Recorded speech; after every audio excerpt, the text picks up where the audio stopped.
In the Groove spins a murderous melody. Directed by Vincent Spano, written by Jack Temchin and Coleman DeKay, and shot by Rick Boda. Based on a story from Crime Suspense Stories number 21, drawn by Jack Kamen. This episode takes its time finding the groove of the comic. DJ Gary Green just murdered his wife, Rita. Music playing on the radio drowned out her screams. Gary needs to get back to the studio before the record ends. He killed Rita so he can be with Valerie, a woman he's been having an affair with for months. After all the late nights and excuses, Rita confronted Gary, telling him she knows when he is lying. The show's Gary is more of the 1990s shock jock you would expect. He's not getting any listeners. Oh, and Slash appears briefly to give him a hard time. Rita, the owner of the station, his sister, just let go of his last sponsor. She's moving Gary to the graveyard shift, giving him a week to improve his ratings. The bad news keeps coming. Rita assigns Gary a new partner, Valerie, who wants to help Gary find his voice. Gary doesn't want to work with Valerie. On the air, he goes through the motions. Suddenly, Valerie shows him what she has to offer. Her performance gets the phone lines to light right up. A week later, Gary's show is a hit. Rita is convinced it won't last. Oh, the sibling rivalry. Storming back into the studio, Gary gets more than just a show from Valerie. Gary couldn't fool Rita forever, and divorce wasn't possible. The plan to snuff Rita out came to Gary when a friend asked if he could play his new single on the air. The title, My Alibi Is I Love You, got Gary's gears turning. As he listens to his friend's music, Gary's audio engineer arrives with a severe fever. Gary gives the poor sicko the night off. Alone in the studio tonight, Gary runs home and back as fast as he can, timing himself. Valerie wants to broaden the show's subject matter. A reluctant Gary gives this a try. He struggles, but when Valerie pushes him to talk about his mother on the air, suddenly he's in the zone. My mother owned a lot of radio stations in her day. Not that I was ever employed in any of them because she didn't want to spoil us. And when she died, what do you think this loving, nurturing woman left me in her will? Chicago station? No.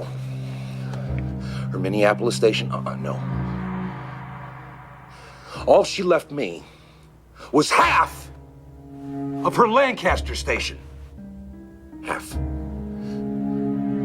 And do you know why she did this? Because after holding me back my entire life, she wanted to keep me under her thumb from beyond the grave as well. Rita tells Gary to cut the mommy issues. He had a good time. But Rita says their mother's will specifically states that neither child is to defame her on the air. Tomorrow will be his last show. She's not firing him. She wants to hold him to his contract, off the air. Gary could duck out of work, kill Rita, and run back in minutes. All he has to do is play his friend's song along with an intro and outro that he records. How could he be suspected for murder when millions of listeners hear him on the air? Gary has had it with Rita. Valerie is worried. There's nothing they can do. What are we gonna do, kill her? Gary has the idea to do it while on the air. Valerie thinks this is crazy. They just have to pre-tape their show, drive to Rita's house, stage a break-in, and murder her. Valerie is in. Before work, Gary tells Rita to stay home and listen to his program. He has a great surprise for her tonight. At midnight, Gary goes live, introduces himself, and switches over to his Alibi record. He rushes home. Rita is surprised. Gary kills his wife with a fireplace poker, his friend's song blasting in the background. Gary and Valerie play their pre-taped program and head out. With an earpiece tuning into the show, Gary enters through Rita's window. He has the knife, is ready to strike, but Rita was waiting, aiming a gun right at him. Thanks for helping me break in my new on-air talent. Rita? I wasn't too sure about this self-defense thing, but Val's plan has worked perfectly right from the beginning. Please. Hey, if it's any consolation, I think you finally found an audience. You might have been pretty good after all. Don't do this. I'm your brother, for God's sake. An accident of birth. Give my love to Mom. The sibling rivalry is over. Gary dies listening to his final poetic broadcast. See, the problem was, I was nuts about her. And I was totally blinded from seeing what a fool I was.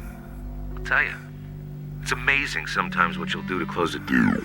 Valerie tearfully informs the listeners of Gary's untimely demise. Don't worry, she's not too broken up about it.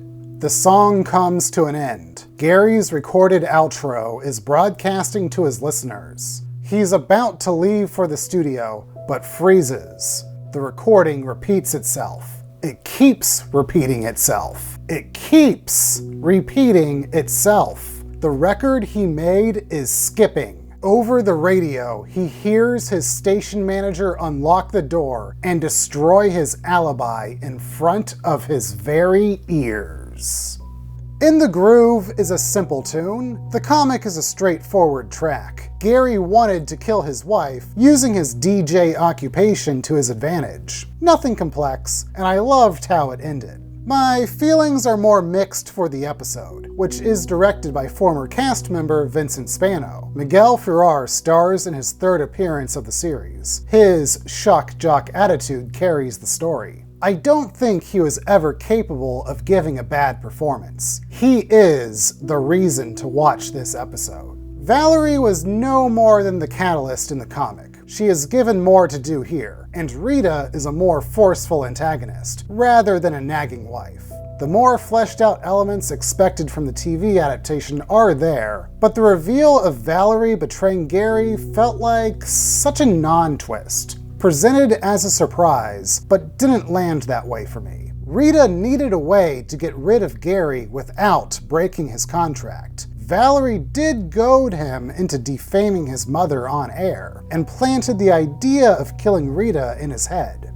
Any smarts that Gary may have are clearly blinded by spite, and other things. So I buy him falling into the trap. It all makes sense for a sensational crime story, but seeing Valerie's twist from the get-go muffles Gary's final moments from a bang into a whimper. It's difficult to beat Gary getting done in by his own record, knowing he's caught, rather than getting shot. In the Grooves comic should be added to your playlist. The episode, consider it a nice enough bonus track.